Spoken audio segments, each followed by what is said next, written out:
हर हर महादेव। दोस्तों, स्वागत है आप सभी का एक बार फिर से। महादेव आप व आपके परिवार पर अपनी कृपा दृष्टि सदा सर्वदा बनाए रखे। दोस्तों, तीज त्योहार, वास्तु, शिव महापुराण, स्कंद पुराण, गरुड़ पुराण आदि से संबंधित जानकारी यदि आप पाना चाहते हैं तो हमारे चैनल शिव सागर भोले को जरूर सब्सक्राइब करिएगा। दोस्तों, आज मैं कपूर और लौंग के कुछ ऐसे चमत्कारी उपाय आपको बताऊंगी जिसे यदि आप नवरात्रि के दौरान करते हैं तो उसका जो है बहुत शीघ्र असर होगा और आपको संकटों से मुक्ति मिलेगी और आप धन से माला माल हो जाएंगे। यदि आपके कुंडली में कोई ग्रह विपरीत अवस्था में चल रहे हैं तो उन ग्रह बाधाओं से भी आपको मुक्ति मिलेगी। कर्पूर या कपूर मोम की तरह उड़नशील दिव्य वानस्पतिक द्रव्य माना जाता है। इसे अक्सर आरती के बाद या आरती करते वक्त जलाया जाता है, जिससे वातावरण में सुगंध फैल जाती है और मन एवं मस्तिष्क को शांति मिलती है। वास्तु एवं ज्योतिष शास्त्र में भी इसके महत्व और उपयोग के बारे में बताया गया है। कपूर को औषधि रूप में भी प्रयोग किया जाता है। दोस्तों, घर में सुख समृद्धि के लिए सबसे ज्यादा जरूरी है कि घर के अंदर नकारात्मक ऊर्जा का प्रवेश ना हो। ज्योतिष शास्त्र में इसके लिए लौंग के कुछ आसान से उपाय बताए गए हैं। मानता है कि इन उपायों को यदि आप नवरात्रि पर आप करते हैं तो आपके घर में धन, वैभव और सुख समृद्धि आती है। साथ ही घर की नकारात्मक ऊर्जा भी समाप्त हो जाती है। दोस्तों, आपके रसोई घर में कुछ ऐसी चीजें हैं जिनका हमारे भोजन में नियमित रूप से इस्तेमाल किया जाता है, लेकिन ये बहुत कम लोग जानते हैं कि ये चीजें न सिर्फ सेहत के लिए अच्छी होती हैं बल्कि इनका ज्योतिष और वास्तुशास्त्र के उपायों में भी इनका इस्तेमाल किया जाता है। ऐसी ही एक चीज है लौंग। हमारे रसोई घर में लौंग का इस्तेमाल मसाले के रूप में किया जाता है।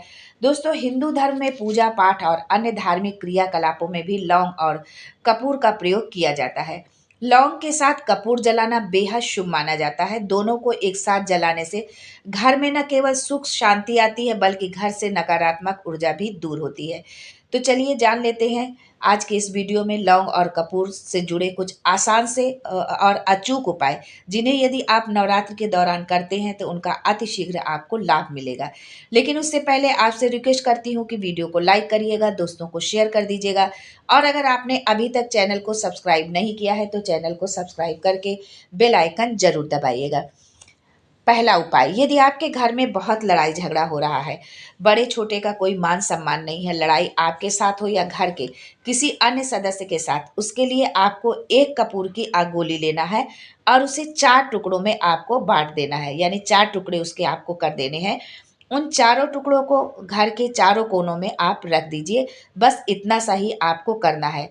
धीरे धीरे लड़ाई झगड़ा आप समाप्त हो जाएगा और कुछ दिनों में आप देखेंगे कि जो घर में सबसे ज्यादा झगड़ने वाला व्यक्ति था उसका मानसिक संतुलन बदलने लगेगा और घर में पूर्ण रूपेण शांति हो जाएगी। दूसरा उपाय है दोस्तों, यदि आप व्यापारी हैं, आपका काम व्यापार अच्छा नहीं चल रहा है, नौकरी है पर प्रमोशन नहीं हो रहा है, आर्थिक स्थिति ठीक नहीं है, इसके लिए आपको एक कांच की कटोरी में 7 टुकड़े कपूर के, 2 छोटे छोटे टुकड़े फिटकरी के, एक छोटा टुकड़ा सेंधा नमक का लेना है।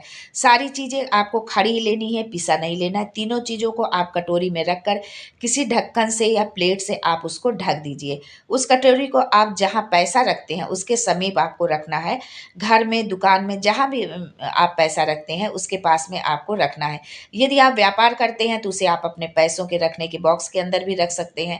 समझिए ये मैग्नेट है जो धन खींचने का काम करेगा। अब इसे करना आपको किस दिन है? यदि आप इसको नवरात्र में आप इस उपाय को कर रहे हैं तो नवरात्र की अष्टमी या नवमी के दिन आप इस उपाय को कर सकते हैं। लेकिन यदि नवरात्र के बाद भी आप इस उपाय को कर सकते हैं तो उसके लिए किसी भी महीने के शुक्ल पक्ष के जो है शनिवार के दिन आपको ये उपाय करना है। कटोरी में जो आपने तीनों सामग्री रखी है उसमें से नमक और फिटकरी तो ज्यों का त्यों रहेगा, लेकिन कपूर उड़ जाएगा। नमक और फिटकरी को बहते हुए जल में आप प्रवाहित कर दीजिए। उसी तरह शनिवार को आप कटोरी में सारी सामग्री रखकर पुनः रख दीजिए। यदि आप नवरात्रि से शुरू कर रहे हैं तो अष्टमी नवमी के दिन आप ये उपाय करें जो है, और उसके बाद आप उस सामग्री को जल में प्रवाहित कर दीजिए। लेकिन यदि नवरात्र के बाद आप इस उपाय को कर रहे हैं तो आपको जो है शुक्ल पक्ष से शुरू करना है, शनिवार के दिन इस उपाय को करना है और जब ये उस सामग्री को आप विसर्जित कर देंगे जल में तब दोबारा से आपको शुक्ल पक्ष नहीं देखना है और फिर आपको सारी सामग्री जो है कटोरी पे रख देनी है। पहली बार जब आप ये उपाय करें तो शुक्ल पक्ष के शनिवार से करें। दोबारा जब इसको दोहराते हैं तो शुक्ल पक्ष देखने की कोई ज़रूरत नहीं है, किसी भी शनिवार से आप कर सकते हैं। दोस्तों, घर में सुख शांति धन संपत्ति समृद्धि के लिए ये छोटा सा उपाय आप जरूर करें। इसमें आपको बस एक कपूर की टिकिया मुख्य द्वार के सामने सुबह और शाम को जलाना है। सुबह सूर्य भगवान के उदय होते ही और शाम को गोधूली बेला पर। इसमें समय का आपको विशेष ध्यान रखना है। यदि सुबह आप 8 से 10 बजे के बीच में यदि आप इसको 8 बजे या 10 बजे आप कर रहे हैं, जला रहे हैं, तो इसका आपको कोई लाभ नहीं मिलेगा। इसलिए समय का विशेष ध्यान रखें कि कभी आप 8 बजे कर रहे हैं, कभी 10 बजे कर रहे हैं। जिस समय पर आप एक दिन करें, उसी दिन आपको हर दिन इस उपाय को करना है। ये छोटा सा उपाय आपके घर को लक्ष्मी से भर देगा। यदि आप सोते सोते डर जाते हैं, छोटा बच्चा है या कोई बड़ा बार बार नज़र लगती है, बीमार हो जाते हैं, दवा हो रही है पर उससे कोई फ़ायदा नहीं हो रहा है, किसी ने जादू टोना किया है, तो इसके लिए आपको प्रतिदिन सुबह और शाम को ये उपाय आपको करना है। एक गोली कपूर की घी में डुबोकर जला दीजिए और पूरे घर में उसका धुआं आप दिखा दीजिए। अर्थात सुबह पूजा के बाद और शाम की आरती के बाद आपको कपूर से ये आरती करनी है। यदि आप ऐसा करते हैं तो घर की संपूर्ण नकारात्मक ऊर्जा नष्ट हो जाएगी। यदि किसी ने जादू टोना किया है तो वो भी समाप्त हो जाएगा। इसके साथ ही यदि कपूर में आप 2 लौंग फूल वाली डाल देते हैं तो ईश्वर की कृपा, माता रानी की कृपा आप पर व आपके परिवार पर हमेशा बनी रहेगी। उनका आशीर्वाद हमेशा आपके साथ रहेगा। जिसके घर में माता रानी का वास होता है, उसके घर में किसी भी तरह की नकारात्मकता का तो प्रवेश हो ही नहीं सकता है। दोस्तों, ये उपाय आप अष्टमी और नवमी किसी दिन भी आप इस उपाय को कर सकते हैं।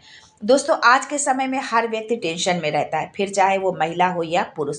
किसी को ऑफिस की टेंशन है, किसी को बॉस की टेंशन, तो किसी को नौकरी की टेंशन, बच्चों की टेंशन, परिवार की टेंशन, यानी हर व्यक्ति टेंशन में जी रहा है। और उसी टेंशन के कारण आप रात में सो भी नहीं पाते हैं। नींद अच्छी ना आने की वजह से अनेकों तरह की बीमारियां अपना घर आपके शरीर में बनाने लगती हैं।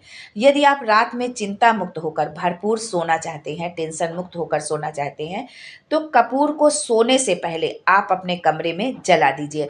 अर्थात जब आप सोने जाएं तो उससे पहले आपको एक टिकिया कपूर की जलाना है बस।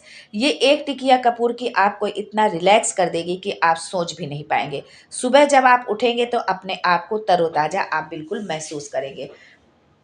दोस्तों, यदि आप चाहते हैं कि अचानक से आपको धन की प्राप्ति हो जाए, जैसे कि मान लीजिए आप शेयर से संबंधित काम करते हैं, आपने बहुत सारे शेयर खरीद कर रखे हैं, बढ़ नहीं रहे हैं, तो उसके लिए आपको ये उपाय शुक्रवार को करना होगा। और आप किसी भी दिन शुक्रवार को कर सकते हैं और नवरात्र के दिन आप इस उपाय को अष्टमी या नवमी को करें जो है। एक गुलाब का आपको फूल लेना है और एक कपूर की गोली। गुलाब के ऊपर कपूर रखकर आप जला दीजिए। जले हुए कपूर को माता दुर्गा को आप चढ़ा दीजिए। ये प्रयोग जो है आपको 43 दिन तक लगातार करना है। आप नवरात्रि से शुरू करें और इसको लगातार आप 43 दिन तक करें। जब शुरुआत करें तो शुक्ल पक्ष के शुक्रवार से आप करें, और यदि आप नवरात्रि पर कर रहे हैं तो आप अष्टमी या नवमी किसी दिन से भी इस शुरुआत कर सकते हैं। और नवरात्रि से शुरू करते हैं तो बहुत ही सुंदर होगा। ये मान लीजिए सोने पर सुहागा होगा। जिस दिन घट स्थापना आप करते हैं उसी दिन से 43 दिन तक लगातार कर सकते हैं। और घट स्थापना पर आपने नहीं किया हुआ है तो आप अष्टमी से शुरू करके जो है आप इसको 43 दिन तक लगातार इस उपाय को करिए। फिर देखिए इसका चमत्कार, कहीं ना कहीं से आपको एक बड़ा अमाउंट जरूर मिलेगा। यदि आपके घर में किसी प्रकार का वास्तु दोष है तो कांच की कटोरी में 2 टुकड़ा कपूर रखकर ढक कर रख दीजिए। जब कपूर उड़ जाए तो पुनः रख दीजिए आप इसको जो है उड़ने के बाद में। और इसे आप घर में किसी भी कोने में आप इसको रख सकते हैं जहां आपको लगता है कि यहाँ वास्तु दोष है। यदि आपको अपना भाग्य चमकाना है और दुर्भाग्य आपका पीछा नहीं छोड़ रहा, आप जो भी काम करते हैं सफलता नहीं मिलती है, बनते बनते काम बिगड़ जाते हैं, लक्ष्मी आते आते रुक जाती है, तो इसके लिए आपको अपने नहाने के पानी में 2 बूंद जो है कपूर की डाल लेना है और फिर आपको उससे स्नान करना है। ये उपाय आपको जो है अष्टमी या नवमी के दिन करना है। और अगर अष्टमी नवरात्र के बाद आप इस उपाय को करते हैं तो आपको शनिवार के दिन इस उपाय को करना है। मान लीजिए आपने एक शनिवार नहाया तो फिर दूसरे शनिवार को ही आपको नहाना है। रोज रोज आपको नहीं करना है। ये बहुत ही चमत्कारी उपाय है। और यदि आप अष्टमी नवमी को ये उपाय करते हैं तो आपको एक ही दिन करने से आपको लाभ जो है दिखने लगेगा, बहुत जल्दी असर करता है ये। आप 3 शनिवार जो आते आते आपको इसका असर जो है दिखने लगेगा। यदि पति पत्नी के बीच अनबन रहती है, पति ध्यान नहीं रखता, बात नहीं सुनता, बात बात पर नाराज होता है, तो इसके लिए आपको ये उपाय करना है। जो सिंदूर आप लगाती हैं उसे एक कागज में रखकर पुड़िया बना लीजिए और रात में सोते समय पति की तकिया के नीचे आप रख दीजिए। सुबह उसे घर के बाहर किसी पेड़ पर रख दीजिए। ये उपाय आपको लगातार 7 दिन तक करना है। ये किसी भी दिन से शुरू कर सकती हैं। ये उपाय जो है हमारी बहनों के लिए है। यदि आप पति हैं और यही समस्या आपको अपनी पत्नी से है, तो आपको अपनी पत्नी के तकिए के नीचे 2 टिकिया कपूर की रखनी है और सुबह उन दोनों टिकियों को जला देना है। और यदि आप जलाना नहीं चाहते तो कमरे में ही कहीं आप इसे रख दीजिए। ये उपाय 7 दिन आपको भी करना है। इस चमत्कारी उपाय को आप जरूर करिए। इसी श्रृंखला में एक उपाय और जान लीजिए कि अपने कमरे की पश्चिम दिशा की दीवार पर भगवान विष्णु का फोटो लगाइए। फोटो वो हो जिसमें माता लक्ष्मी भगवान विष्णु के पैर दबा रही हो। दोस्तों, अगला उपाय है धन संपत्ति के लिए। ये उपाय माताएं बहनें जरूर करें। रात में रसोई घर में खाने के बाद साफ सफाई करके चांदी की कटोरी में 2 लौंग और 1 कपूर की गोली आप जला दीजिए। यदि चांदी की कटोरी नहीं है तो स्टील की कटोरी में भी आप जला सकते हैं। जलाने के बाद जो राख बचे उससे जो है सुबह नहा धोकर तुलसी के गमले में आप डाल दीजिए।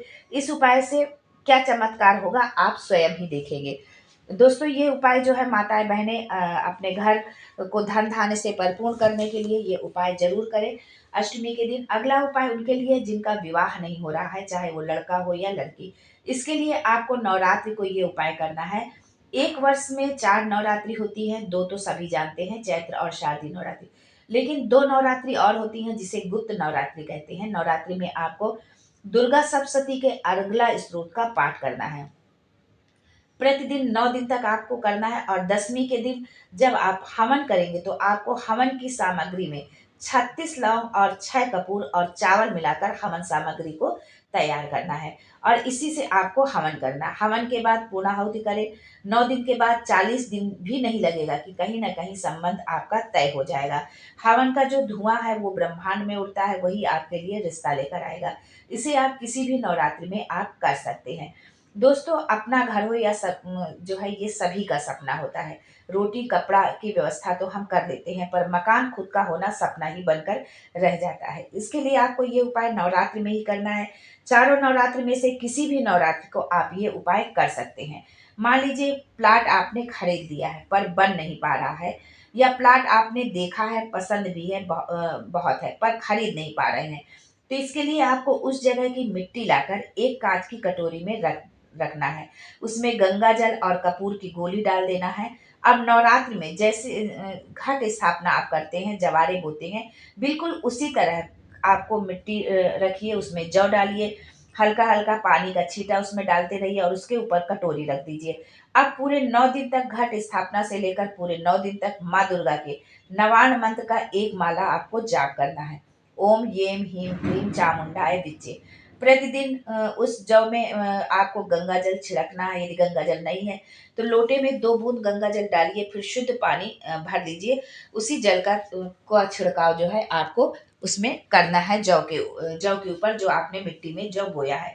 नवमी के दिन शाम के समय आप मिट्टी के जौ ले जाकर उस जगह आपको छोड़ देना है जहां आप घर बनाना चाहते हैं या आप खरीदना चाहते हैं। शेष सामग्री को जैसे जौ फूल आदि जो बचा है उसे दशमी के दिन बहते हुए जल में आप प्रवाहित कर दीजिए। अब घर सपना नहीं, घर आपका अपना होगा। आप अपने घर की इच्छा आपकी जरूर पूर्ण होगी। दोस्तों, ये थे कुछ छोटे छोटे उपाय जिसे करके आप अपने जीवन को बेहतर बना सकते हैं। यदि आपको ये जानकारी अच्छी लगे, आपको लाभ मिले तो इसे अपने घर परिवार दोस्तों में भी साझा करिए। आज के लिए बस इतना ही। दोस्तों, मिलते हैं अगले वीडियो में एक नई जानकारी के साथ। तब तक के लिए जय माँ Mahagauri and thanks for watching my video.